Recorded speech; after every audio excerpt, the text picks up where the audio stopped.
প্রতিটি স্টুডেন্টের একটা কমন কোশ্চেন যে দাদা আমাদের ব্যাকলগ হয়ে গেছে, তো ব্যাকলগ কিভাবে ক্লিয়ার করব।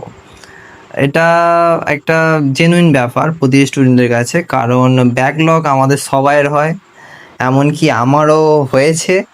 তো কি জন্য হয়েছে, কি কারণ, তো সেই ভিডিও দেখতে থাকো, ভিডিওতে বলবো লাস্টে।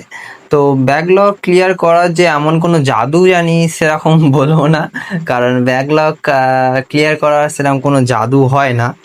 তো মেনলি তোমার যে ক্লাস থাকে সেই ক্লাসগুলোর থেকে বেশি আরও এক্সট্রা ক্লাস টাইম দিতে হবে, দিয়ে সেই ব্যাকলগগুলো ক্লিয়ার করতে হবে।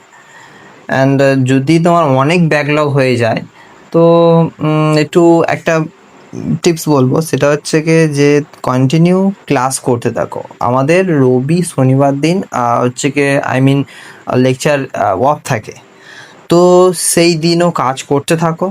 মানে আমি বলতে চাইছি যে তোমাদের ব্যাকলগ যেটুকু হয়েছে সেখান থেকে আস্তে আস্তে শুরু করো। নতুন লেকচার অ্যাটেন্ড যদি না পারছো, মানে লাইভ লেকচার অ্যাটেন্ড করতে পারছো না, সাথে ব্যাকলগও একসঙ্গে দুটো লেকচার হয়তো প্রবলেম হতে পারে। তো আমি বলবো যদি এরকম সমস্যা হয়, তাহলে তোমরা ফার্স্টে হচ্ছে কি যেখান থেকে মানে ব্যাকলগ থেমে গেছিলে সেখান থেকে ডাইরেক্ট শুরু করো, ওইটা অনলাইন ক্লাস হয়ে যাক, তুমি এদিক থেকে শুরু করো। তবে শনি রবিবার দিন তুমি ক্লাস করো, করলে কি হবে, দুটো রেজিস্টার ডেট হচ্ছে কি যেখানে ওনারা হচ্ছে কি মানে স্যার ম্যামরা ক্লাস করাচ্ছেন না, তো সেই টাইমটাতে তোমরা ওই দুটো যদি ডেট ইউজ করো, তাহলে ব্যাপারটা একটু এগোতে পারবে, তাই না?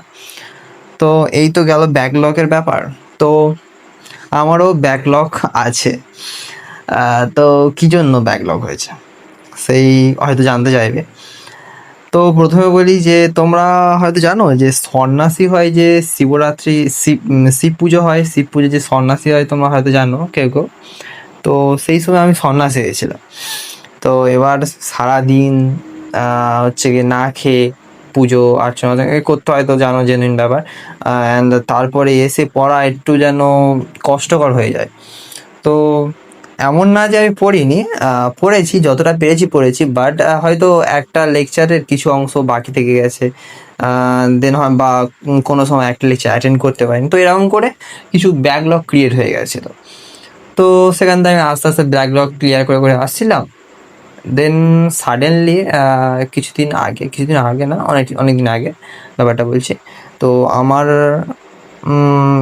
ফ্যামিলির মধ্যে একটা বড় সমস্যা হয়ে গেছে। একটা প্রবলেমের কারণে ঠিকঠাক পড়াশোনা করতে পারিনি। দেন সেই জন্য হচ্ছে কি মানে পড়েছি, তত বলে একটু পড়েছি, মানে পড়েছি, বাট ততটা পড়া হয়নি যে যতটা আগে করে পড়তাম। তো সেই সমস্যার জন্য কিছু ব্যাকলগ ক্রিয়েট হয়ে গেছে। মেনলি আমি বলে রাখি, আমিও মানে খুব ভালো স্টুডেন্ট নয়। আমি ক্লাস 5 থেকে খুব ভালো স্টুডেন্ট ছিলাম না। 11-12 মিডিয়াম, ভালো বলবো না আমার ভালো স্টুডেন্ট ছিলাম না তারা আমি মানে মেনলি 11 থেকে ভেবে আসছি যে আমি ডাক্তারি পড়াশোনা করব। তো ভালো কথা, তখন আমি বেসিক্যালি হচ্ছে আমি অফলাইন টিউশন তো বেশি থাকতো আমার, দিনে অন্তত দুটো করে অফলাইন টিউশন থাকতো, মর্নিংয়ে একটা, ইভিনিংয়ে একটা। তো এরকম বিভিন্ন সাবজেক্টে অল্টারনেটিভ সাবজেক্ট থাকতো।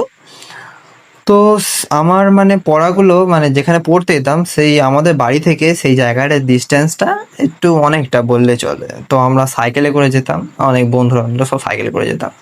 তো সেই অফলাইন পড়ে এসে দেন ওই 2 ঘন্টা করে যে লেকচার অ্যাটেন্ড করা মানে সম্ভব হতো না। তখন ওই একটা মেন্টালিটি ছিল সম্ভব হয়ে উঠবে না। আর তখন আর হেলথ নিয়ে একটু ইস্যু চলছিল, মানে হেলথ ঠিকঠাক ছিল না, মাঝখানে হেলথটা খুব খারাপ হয়ে গেছিলো 11-12 যখন থাকি তখন, একটু রাত জাগার কারণে। তো এই ব্যাপারটা সেই জন্য হচ্ছে কি তখন অত গুরুত্ব দিইনি যে না থাক পড়বো না, ক্লাস 12টা দিই, তারপর আরামসে নিট এক্সাম ক্র্যাক করব, তারপর এমবিএ মানে তারপর পড়া শুরু করবো।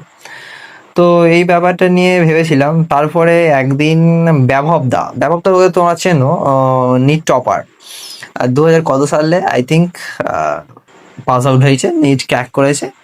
তো ওনাকে দেখলাম উনি হচ্ছে কি 11-12 ব্যাচ নিয়েছিল, 11-12 পড়েছিল। তো আমি ক্লাস 12 পড়ার পরে আমি একটা দাদার কাছে যাই। দাদার কাছে মানে আমার সিনিয়র একটা দাদা, তো একটু জানাশোনা ছিল দাদাটা। তো দাদাটাকে কাছে কাছে গেলাম, যে বললাম যে দাদা আমি নিট এক্সাম জন্য প্রিপারেশন নেবো, তুমি একটা ভালো দেখে ব্যাচ খুঁজে দাও। তো দাদাটা এবার কি প্রবলেম হয়েছে আমি জানি না ঠিক, মানে দাদাটা ঠিক বুঝতে পারে না যে আমি কোন ক্লাসে আছি, নাকি উনি জানে যে আমি ক্লাস 12 পাস আউট হয়েছি, মানে পরীক্ষা দিয়ে সংলগ্ন ব্যাচ নেওয়ার জন্য ভাবছিলাম। বিশ্বাস দিবস ছিল সেটা উপলক্ষে, তো আমি বিশ্বাস দিবস উপলক্ষে দেখেছিলাম যে ক্লাস 12, তখন ব্যাচ সম্বন্ধে অতটা মানে আমার ধারণা ছিল না। তো ক্লাস 12-এ যদি ব্যাচ নিই তাহলে 11 ব্যাচ ফ্রি পাবো। আর একটা ছিল ড্রপার ব্যাচ। তো ড্রপার ব্যাচ হচ্ছে গিয়ে সেরকম কোনো বিগত দিবসে আই থিঙ্ক মনে হয় বলেনি সেরকম, আর আমার তত ধারণা ছিল না। আমার ধারণাটা কি ছিল যে ড্রপার ব্যাচ মানে হচ্ছে কি একবার যারা ক্লাস মানে এক্সাম দিয়েছে নিট এক্সাম, তাদের জন্য, তারপরে তারা যদি হয়নি তাদের প্রিপারেশনের জন্য ওই ব্যাচটা দরকার, এইটা ধারণা ছিল। তো আমি ভেবেছি তাহলে ড্রপার ব্যাচ তো নেওয়া যাবে না, আমি লাক্স ব্যাচ পারচেস করব। তো দাদাকে গিয়ে বললাম,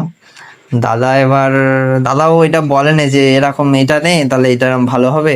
দাদাও নিট এক্সামের প্রিপারেশন নিয়েছিল, তো ওনার নিট এক বছর দিয়েছিল মনে হয় 400 কত রকম, 400 হ্যাঁ ওরকম উঠেছিল। তো তারপরে আর ইয়ে করেনি, অন্য লাইনে গেছে। তো উনি বলেনি ঠিক, আর আমারও অত জানা নেই। আমি বলেছিলাম হয়তো ওরকম ড্রপার ব্যাচ এরকম এরকম, বলে না তুই ক্লাস 12 ব্যাচ এটা নে।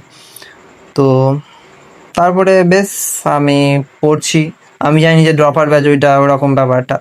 তো আমি লাক্স ব্যাচ নিয়ে পড়া শুরু করে দিলাম। ক্লাস 12-এ পড়া শুরু করছি, দেন কিছুদিন বাদে 11টাও শুরু করে দিয়েছি। মানে অর্জুন আর যে 2026-এ যে ব্যাচটা, আমি 27-এ ব্যাচ নিয়েছিলাম লাক্স, ওর সাথে 2026-এর অর্জুনের যত রকম ব্যাচ ছিল সব মানে 1.2 পিডব্লিউর ব্যাচ, তো এগুলো সব এসে গেছে। তো ওটা অফার ছিল। তো তখন ব্যাচটার দাম পড়েছিল 4,800 টাকা। এবার তুমি তো জানো যে 4,800 টাকা একটা বড় অ্যামাউন্ট একটা মিডিল ক্লাস ফ্যামিলি যদি দেখো। তো আমার কাছে তো টাকাটা অনেক বড় ব্যাপার ছিল। তো আমি কিছুদিন পড়ার পরে আই থিঙ্ক 1 মাস হয়ে গেছে। 1 মাস, এবার ব্যাচ হচ্ছে এক্সচেঞ্জ করার হচ্ছে টাইম থাকে 1 মাসের মধ্যে, হচ্ছে এক্সচেঞ্জ যদি করতে হয় তাহলে ঠিক আছে। 1 মাস বাদে আমি হচ্ছে কোনো মানে আমার ক্লাসমেট হচ্ছে গিয়ে বন্ধু যারা ছিল তাদের কাছে বলিনি, বিকজ একটাই কারণ হচ্ছে আমি সেরকম ভালো স্টুডেন্ট ছিলাম না। তো ভালো স্টুডেন্ট না থাকায় হচ্ছে গিয়ে বললে আমাদের এদিকে সব হাসাহাসি করে। তো আমি ব্যাপারটা নিয়ে সেই জন্য কাউকে বলিনি, আমি বলি থাক। এবার আস্তে আস্তে আমার ইউটিউব চ্যানেল খুললাম, তো পড়ছি, ব্লগ ছাড়ছি, সবাই দেখলাম। তারপরে একদিন একটা ছেলে মানে আমাদের ক্লাসে বলে তুই কোন ব্যাচ নিয়েছিস, আমি বলি ল্যাক্স ব্যাচ নিয়েছি। তো বললে কিন্তু ওইটা তো তুই নিয়ে কি করবি, ওটা তো ক্লাস 12-এর জন্য, আর ড্রপার ব্যাচ তো ক্লাস 12-এ যারা পাস আউট।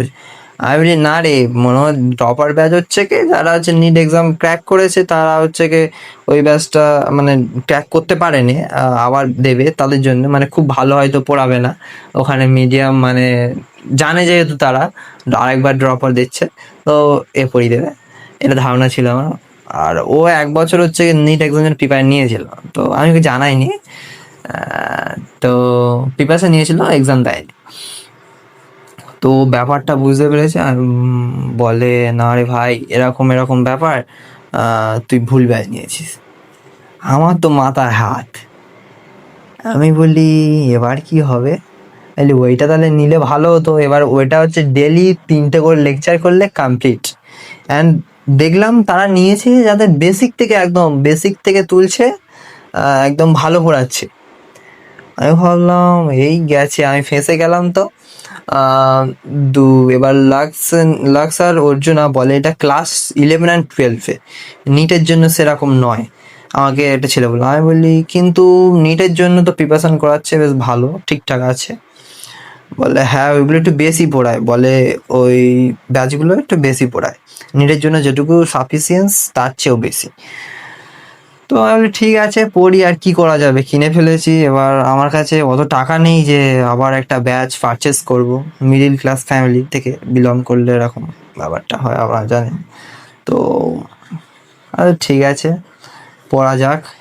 আমি ভাবলাম যে আমার কাছে তো ব্যাচ আছে, বাট একজনের কাছে এমন এমন স্টুডেন্ট আছে যাদের কাছে ব্যাচ পারচেস করার জন্য টাকা নেই, গরিব। তাও তারা ইউটিউব থেকে আই থিঙ্ক তো পড়ছে, বাট তার থেকে তো ভালো যে আমার কাছে ব্যাচ আছে। তো আমার দিনে 4টে করে লেকচার অ্যাটেন্ড করতে হয়।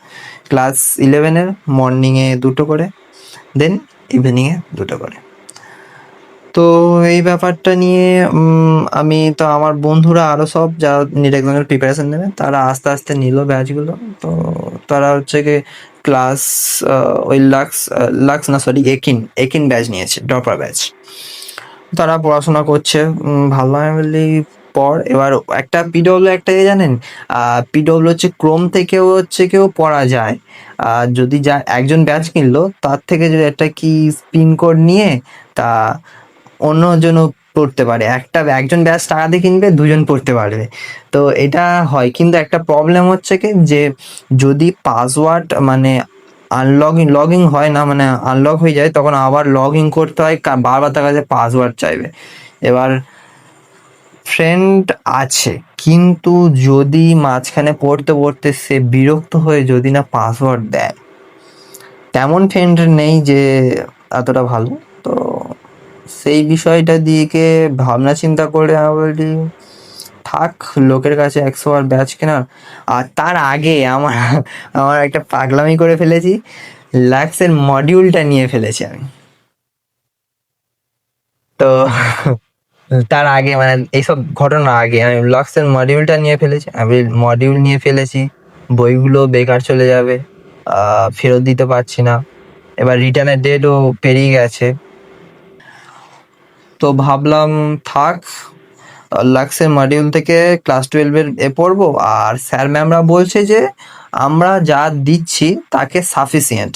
আই থিঙ্ক হ্যাঁ, অবশ্যই মানে সাফিসিয়েন্ট। এমনিতে আমি দেখে বুঝে গেছি 11-এর হচ্ছে কি আই থিঙ্ক, আমি তাই না মডিউল কিনিনি, ওনারা যা কোশ্চেন দিচ্ছে তাতে সাফিসিয়েন্ট। বাকি একটু দরকার লাগলে বইটা কিনবো কোশ্চেন প্র্যাকটিসের জন্য।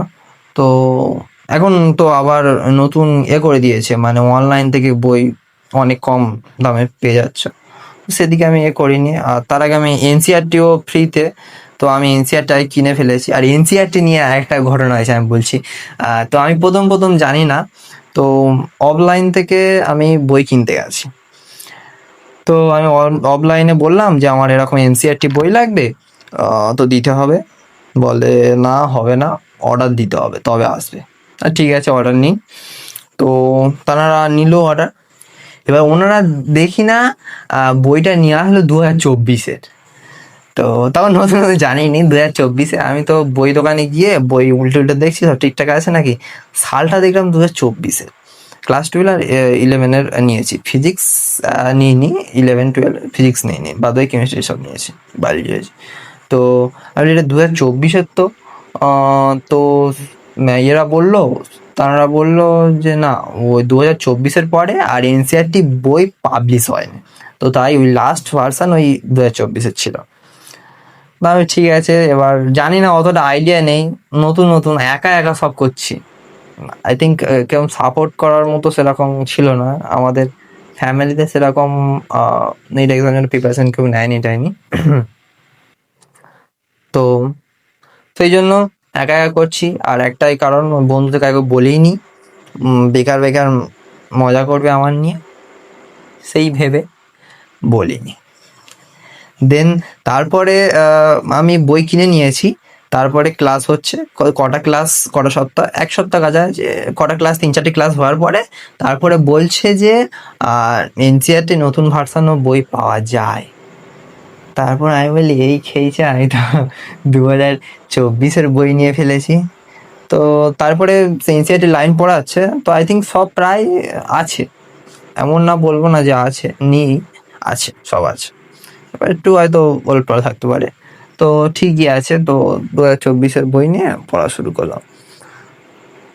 তো এরকম কিছু আমার লাইফস্টাইল। এখন আরও অনেক কিছু আছে ব্যাপার। আমার পুরো লাইফে যদি কথা বলো, অনেক রকম ব্যাপার। তো ছোট করে বললাম কিছুটা।